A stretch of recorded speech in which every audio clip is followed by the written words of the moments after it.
Look at that missile launch, the fireworks, the parades, the generals applauding a man who has never fought a war.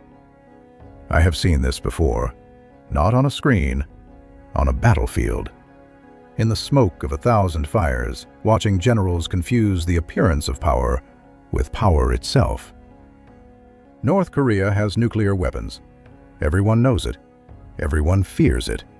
And that, precisely that, is why those weapons have already failed. A weapon that cannot be used is not a weapon. It is a prison. I wrote the rules of war 2,500 years ago, and the first rule, the one every desperate ruler forgets, is this: supreme excellence consists in breaking the enemy's resistance without fighting.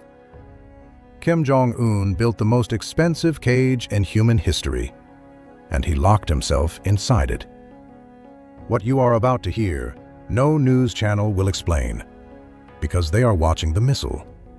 I am watching the strategy, and the strategy reveals everything.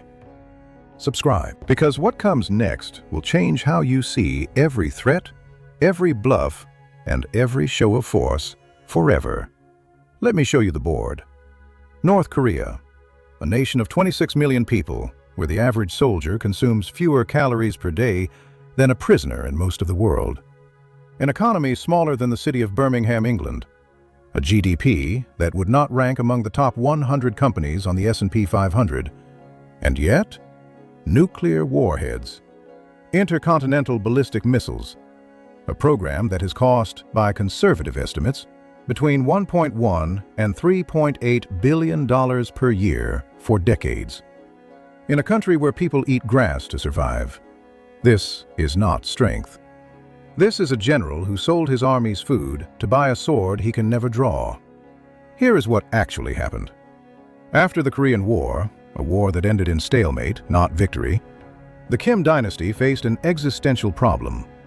How do you maintain power over a starving population, surrounded by enemies, with no natural resources, no allies willing to fight for you, and a South Korea growing richer every decade? Their answer was the bomb. The logic seemed sound. If we have nuclear weapons, no one can remove us. America removed Saddam. America removed Gaddafi. Neither had nuclear weapons. The lesson appeared clear.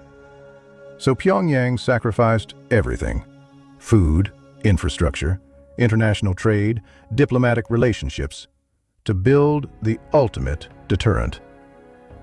And here is where the fatal error begins. Because they confused survival with strategy. And survival is not strategy. The board is set. Now watch where they placed their king. Here is the rule they broke, and it is not a small rule. I wrote, invincibility lies in the defense, the possibility of victory in the attack. North Korea built the perfect defense, an impenetrable shield, and in doing so they permanently surrendered every possibility of attack. Not just military attack, but economic, diplomatic, and political attack. A nuclear weapon has exactly one strategic function: to never be used. The moment it is used, the nation that fires it ceases to exist. Every military planner in Washington, Seoul, and Beijing knows this. Kim Jong-un knows this. Which means the weapon's only real power is psychological. It is theater. Enormously expensive, strategically paralyzing theater. And here is the truth that no analyst will say out loud. The United States does not need to invade North Korea. They never did. Because the nuclear program itself is doing Washington's work for them. Think about what the bomb costs Pyongyang. It costs them China. Beijing tolerates North Korea, but cannot fully invest in a nuclear liability. It costs them any normalized trade. It costs them the loyalty of their own elite, who watch their Swiss bank accounts freeze under sanctions. It costs them the one thing a regime needs more than weapons: legitimacy. France built the Maginot Line, the most fortified defensive structure in history, and Hitler walked around it. Not through it, around it. North Korea built its Maginot Line in the sky, and the world simply walked around it, economically, diplomatically, technologically. The weapon that cannot be used is not a weapon. It is a prison, and Pyongyang built it with their own hands. But here is what truly astonishes me. There was another move. There always is. What would I have done? I would have used the bomb, not to build it, but to threaten to build it. The strategic power of a nuclear weapon is greatest before it exists. Once it exists, it becomes a liability. The threat is the weapon. The capability is the cage. Look at what North Korea had in the 1990s that they squandered. They had something extraordinarily rare in geopolitics: genuine leverage over 3 superpowers simultaneously. Washington feared proliferation. Beijing feared instability on its border. Seoul feared reunification on unfavorable terms. 3 giants, all with reasons to pay. I would have sold that fear. Precisely, methodically, and repeatedly. Not the weapon, the fear of the weapon. This is exactly what I wrote. The skillful leader subdues the enemy's troops without any fighting. You do not need to fire a single missile. You need your enemy to believe you might. The model already existed. Gaddafi saw it. In 2003, he surrendered his entire weapons program and received sanctions relief, normalized trade, international rehabilitation. He rejoined the world. His economy grew. His people ate. Yes, Gaddafi was eventually removed, but not because he disarmed, because he made a different error. He turned against his own people publicly, triggering a different kind of intervention entirely. The Kim dynasty's move should have been this: use the nuclear program as a negotiating instrument across 3 decades, extracting maximum concessions, food, energy, investment, security guarantees, while slowly, visibly, strategically disarming, becoming indispensable to regional stability rather than its greatest threat. Instead, they became the threat, and the threat became the trap. A surrounded army must be given a way out. They gave themselves none. So what comes next? The consequences are already written, not by me, by them. Every strategic error compounds. The sanctions tighten.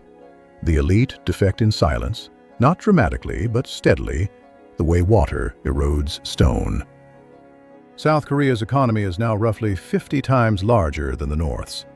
50 times. That gap does not close. It widens.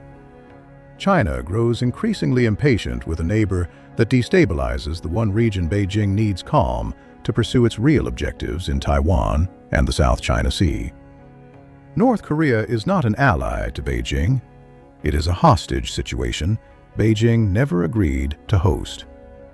And Kim Jong-un knows all of this, which is why the parades get louder, the missiles get bigger, the rhetoric gets more extreme.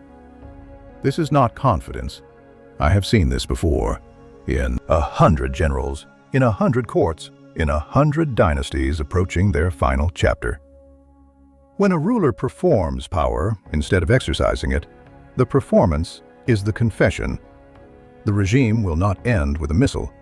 It will end the way all isolated, economically exhausted regimes end.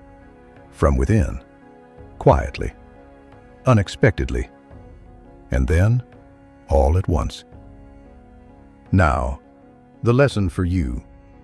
Because the art of war was never only about nations.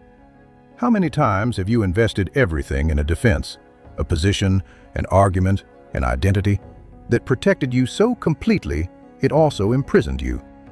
The job you cannot leave, the relationship you cannot end, the image you cannot abandon. Built to keep threats out, and discovered, too late, that it also kept possibility out. The most dangerous cage is the one you built yourself, with your own strength, for your own protection. A weapon that cannot be used is not a weapon. It is a prison. Do not build yours. If this changed how you see power, subscribe. More is coming, and it will be devastating.